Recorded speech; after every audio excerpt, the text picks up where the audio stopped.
Hello everyone, আজকে আমরা দেখব কিভাবে নিজের বয়স বের করা যায়। বয়স বের করার জন্য বর্তমান সময় লিখে নিতে হবে। যেমন আমি লিখে নিয়েছি 2025 3 মাস এবং 5 দিন।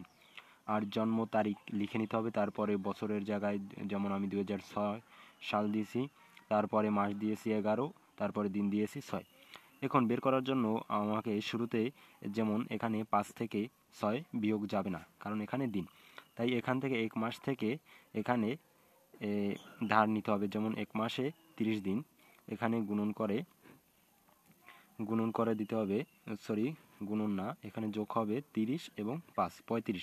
35 থেকে 6 বিয়োগ করলে আসে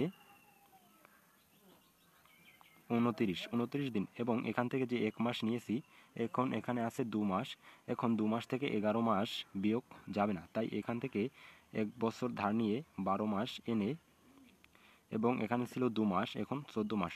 14 মাস থেকে 11 মাস বিয়োগ করলে থাকে 3 মাস।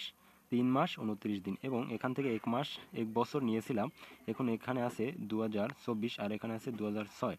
2024 থেকে 6 বিয়োগ করলে থাকে 6, 7, 8, 9, 10, 11, 12, 13, 14, 15, 16, 17, 18, 19, 20, 21, 22, 23, 24, 18। এখন আমার বর্তমান বয়স আছে 18 বছর 3 মাস 29 দিন।